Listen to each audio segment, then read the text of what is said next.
Hi everyone, what's up? My name is Shirley and welcome back to my channel. One of my goals for 2020 was to read 50 books and I successfully did that. And so in today's video I want to talk about my ultimate all-time favorites from 2020 of the books that I read. That was a lovely sentence. These are just the books that I read in 2020 that I just absolutely loved. These are the add to your list immediately, pick these up right now, buy them right now and read it ASAP books.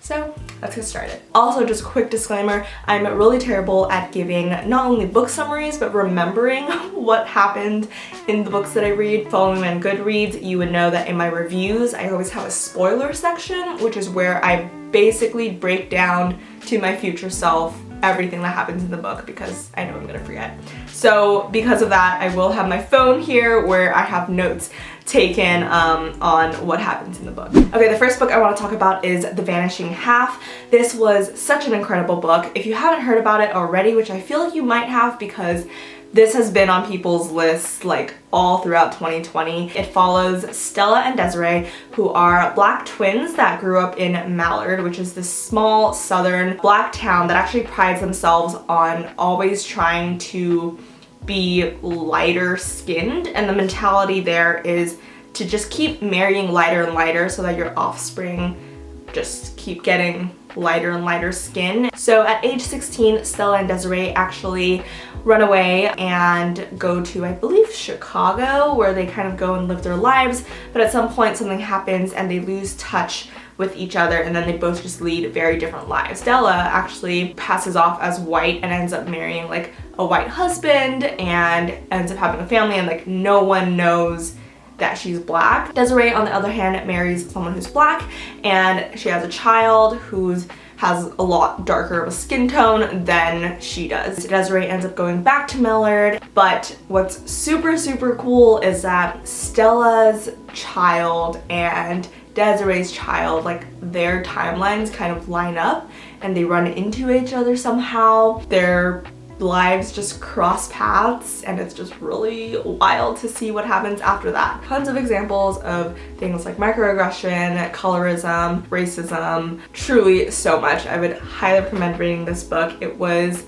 very good. My next favorite book of 2020 is a book that I actually read pretty recently, but it's The Midnight Library. When I read the summary or the plot of this book, I had to pick it up immediately. This is a topic and a concept that I've always thought about. Also, trigger warning, actually. Trigger warning. There are talks about things like anxiety, depression, suicide, and death in this book. So FYI. The main character, Nora, in the beginning, she attempts to commit suicide. And what happens is that she enters into what's called the Midnight Library, which is basically purgatory. It's the space between life and death.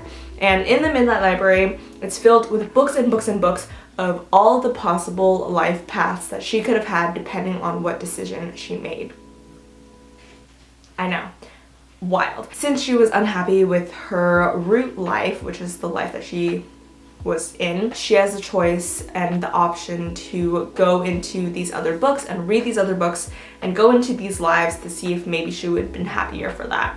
So an example is she broke off her engagement with her boyfriend or fiance at the time. So one of the decisions she contemplated was like, okay, what if maybe I should have married him and maybe that was the path I should have taken. So she can go to that book and it's like the book where she ends up marrying the guy. And she opens it and she goes into the life and she's in that life and she's married to the guy and she sees the life that she's in, and if she is happy there and thinks she can be really happy, then she can just stay there and that becomes her life and she just keeps on living. But when she feels this sense of like huge overwhelming disappointment and sadness, then she gets transported back to the Midnight Library and she can start again. It was just such a great book. It did not go the way I thought it would go. I think I definitely had an idea of like, oh, okay, the lesson here is probably like love your current life, like there's always good things and bad things, which in a sense that was a part of it, but it's so much more and it was very good. 10 out of 10. I really enjoyed this book. I think it gives a really great perspective on life and happiness and death and sadness and all of those things. So would definitely recommend checking it out. If you liked, for example, the Pixar movie Soul, this is kind of similar to that. Makes you think about life. Okay, next up we have The Unhoneymooners, which was such a funny book. I actually read this during election day when I was working the polls because I had so much downtime. It is such a funny book. It is a romantic comedy-ish, I would say. There are twins. One of them is getting married and one of them is not getting married. The one who's getting married, it always has like a bunch of good luck all the time. She like wins a bunch of things and just has like a lot of good things coming her way. And then the one who isn't getting married, who I believe her name's Olive, she always has like a ton of bad luck. It's the wedding day and her twin and the entire wedding party actually gets food poisoning except for Olive and the best man, who is the groom's brother. His name is Ethan. So Ethan and Olive actually hate each other for some reason. They just like are always bickering and just hate each other. Her twin won this honeymoon sweepstakes to Maui, but she can't go because obviously she's food poisoned and so is her husband. So she tells Olive that she should go, and then her husband offers Ethan the same thing. So because they end up deciding to go, they have to pretend to be married because it at any point seems like they're not married or whatever, then their sweepstakes prize thing is invalid and they'd have to pay for that 10-day all-inclusive trip out of pocket. So yeah, that's what this book is about. Olive and Ethan hate each other. They go to Hawaii where they have to pretend to be a married couple, and it's great. I love it. It was very funny and it was very cute. So my next favorite from 2020 is Daisy Jones and the Six. This was such a great book. It is more of like a podcast interview style sort of a format, but it follows Daisy Jones, who's a singer, and the Six, which is a band. But mostly it's about the lead singer of the Six and Daisy Jones. And the premise is that Daisy Jones and the Six together, they go on this like huge tour and it's incredible. The chemistry they have with each other is amazing, and I believe it goes until like there's this one particular concert that they had during tour. Suddenly after that day the band broke up, the tour was canceled and everything, and no one really knows what happened. So this book kind of goes through that. The interviewer, the narrator person, is interviewing and talking to all of the members of the Six. They're talking to Daisy Jones, they're talking to everyone else involved to kind of figure out who were these members and like how did they come together, how did this chemistry kind of build, and what happened that night at the concert, and then what happens after. That was very, very vague, but it was super enjoyable. And by the way, I didn't know this until maybe like 2 chapters in, but Daisy Jones and the Six are both fictional characters, fictional bands, fictional singers. But yeah, it was incredible and such a great read. All right, moving right along, my next favorite is Clap When You Land. So this book was really interesting in that it's written more like a poem, and at first, like Daisy Jones and the Six, it took a little while to get used to, but in the end I actually found that it was way more impactful with what the author was writing and how she kind of like would lay out the lines and the words. It is about, let me refer to my notes. So it centers around 2 girls who don't know that the other one exists. One lives in New York, who's Yahara, and the other one in the Dominican Republic, Camino. Their mutual dad dies in a plane crash as he's flying to the Dominican Republic. So after discovering each other that they exist, they both feel like they've lost something but have also been given something back, and it's this beautiful story about their lives and their relationship with each other. And I just love the strong female empowerment and characters in this book. In both of their lives, they have just such strong female characters and female figures. So that was really cool. It was really cool to kind of read how their relationship starts to develop and all of those good things. It was just great, and it was such a great read. It was such a quick read, and definitely moved me to tears. Okay, I think we're almost halfway now, but my next favorite from 2020 was the book Circe. This was such a lovely book. If you're into anything Greek mythology, then definitely pick this up. You will definitely enjoy it. How do I even recap this? Oh my god. So I love that it focused on a female main character, or like a female protagonist. I feel like a lot of Greek mythology books usually have a male protagonist. It's about Circe, who is born and doesn't really seem to have Greek powers, you know, like how gods and all those, like Poseidon, whatever, like they're god of the sun and sea and all those things. So Circe doesn't really have anything. She's the daughter of Helios, who's the god of the sun. Long story short, she ends up like helping this fisherman dude who wants to be like a god, and then she like drinks this thing from a flower, emulate something into the guy to make him be a god, and then he actually ends up being a god, and she's like weird. People find out that like she is this witch goddess person, and she gets banned to this solitary confinement island area, and it just goes through her life living in that island, kind of discovering her powers, growing her powers, and all of the stories and journeys of other people that kind of go to her island. Yeah, it's just super cool to read about a different perspective, because for Odysseus, you know, I read about his perspective when he would go to this island or like when he went on this journey, but in Circe, you're reading it from her perspective and like how he came across to her, and it's just so interesting. And if you are into Greek mythology, like I said, pick this up. The ending was so good. I was screaming and crying at the same time. Great combo. All right, next book is Girl, Woman, Other. Oh my gosh, this book was impeccable. Incredible. So I will say that this book took me a little while to get into just because of the writing style. It was a little different from what I normally read. She kind of breaks up her words and sentences in different ways depending on how she's trying to convey things or how she's trying to emphasize things, but obviously got used to that, and it just added to the reading experience, you know? It was a beautiful book about the Black women experience, especially Black British women, and it touched on a lot of things like feminism, the non-binary experience, LGBTQ plus experience, and also rape and sexual assault. So trigger warning for that. It is split up into 6 chapters, but the first 4 chapters have sub-chapters that are about a specific character. And what was really cool, and it was like kind of hard at first, like when I didn't realize what was happening, but everyone is interconnected in some way, and in the end she just like pulls it all together in the most beautiful way, and it was so good. The ending, I was screaming and crying, and it was so good. This was what I wrote in my review, because you kind of see it coming because you've been reading about all of these stories and learning about the experiences of all these Black women, but you still don't know for sure, and then you just read the ending and it's great. So add it to your list. My next favorite is the Infernal Devices series. I know I was late to the game for this one, but this is actually a prequel to the very famous, popular Mortal Instruments series by Cassandra Clare.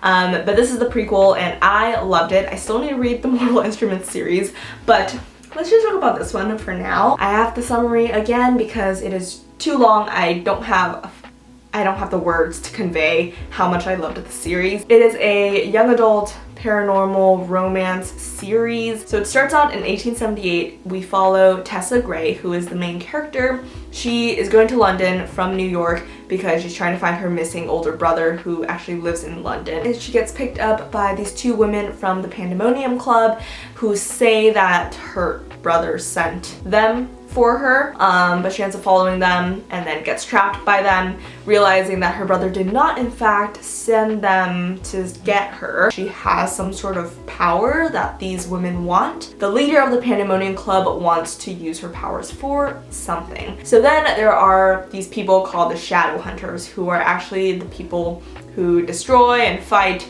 those demons and the evil people and people who are trying to take over the world in this underworld area. And one in particular comes to save her, who is Will, and he takes her to his home, basically, where the Shadow Hunters kind of live, and there she also meets Jem and a couple of other Shadow Hunters. But the story is mostly about Will, Jem, and Tessa. Well, no, it's not. It's about like much more than that, but the love triangle is Will, Jem, and Tessa. People, for some reason, want Tessa because of some power that she has that is like super incredible. Will is this very moody boy who almost hates everyone around him except for Jem and for some reason he kind of warms up to Tessa for some reason, but then he gets cold again really quick and it's very confusing. Jem is like the sweetest angel boy in the world, but then there's also like something not so great happening to him. And when I say I cried in the third and final book, guys, I was sobbing. As you can see from my reviews, like I've clearly cried in almost every single book that I've read. I've never cried more than I have reading the third book of the series. Like I literally had to put the book down and I was just like heaving sobs. The next book I want to talk about is Heartbones by Colleen Hoover. I actually just finished this a couple weeks ago, but oh, Colleen Hoover truly can do no wrong. This is kind of a beach read. I mean, the only thing beachy about it is that it's set in the beach and there's some romance to it, but like any good old Colleen Hoover book, there is a nice little twist in the end. So it starts off and we're with Bea and she comes home. Her mom is an addict, so the first chapter is like she goes home and her mom has died from an overdose. So she ends up moving to Texas because her dad lives there, but they don't really have that strong or great of a relationship. For the summer at least, her dad lives in like their beachfront property, so Bea goes to that beachfront property with her dad, and there she also meets her stepsister Sarah and her stepmom. And Samson is the guy who lives next door in the equally rich and well-off house. And their lives cross first, like before she even gets there, because of this like little incident thing. But he is actually Marcos, who is Sarah's boyfriend, Marcos's friend. So they all kind of like hang out together, and so she keeps seeing him, and there's this undeniable attraction between Samson and Bea for some reason, even though it seems so bizarre. Things happen, they are attracted to each other, and Samson in particular is a pretty closed off guy, but for some reason finds himself opening up a lot more to Bea, but still has a lot of secrets that he won't tell, but then he promises that he'll tell her, I think in August or something, basically the day before she leaves to go to college in Philly or Pennsylvania or somewhere on the East Coast somewhere, and he goes to the Air Force or Navy. So he promises that he'll tell her all of his secrets and anything she wants to know on that day. And then we find out what those secrets are, and then things happen. There's a plot twist, and it's great. Next book I want to talk about is Where the Crawdads Sing. This was a lovely, lovely book.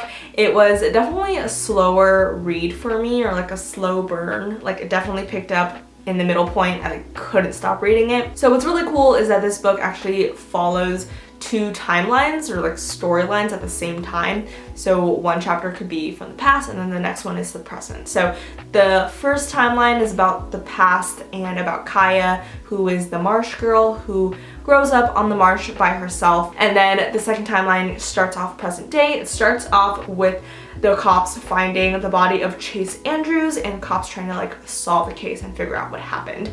And it's really cool because it just lines up really well, where by the time you get to present day on the first timeline, it just kind of merges into one timeline, and it's really cool to try and solve the mystery of who killed Chase Andrews. And honestly, even though you know all these things, in the end I was like still shocked about the ending. I like saw it coming, but then I didn't see it coming, and I still like don't know how I feel about it, but it was really good. Definitely kept me on my toes the entire time trying to guess who actually killed Chase Andrews. Okay, the last two books are more specific anti-racism books. The first one is So You Want to Talk About Race.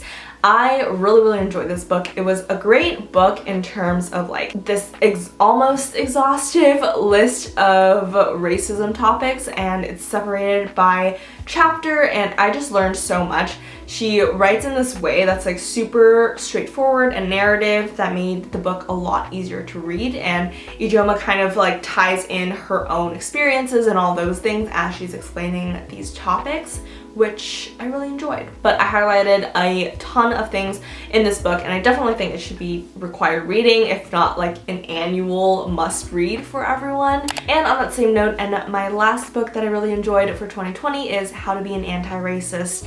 And this one was very enjoyable. Not only was it just so dense with information, but he actually tied it in with his own story of becoming anti-racist and his journey of that. So he was able to just weave in everything so well, like to the point where every last sentence of each chapter tied in with the first sentence of the next chapter. And I just want to read my review for this because I think I wrote it down a lot better. Kennedy goes through his journey to becoming anti-racist and how he, like the summary says, weaves an electrifying combination of ethics, history, law, and science, bringing it all together with this engaging personal narrative of his own awakening to anti-racism.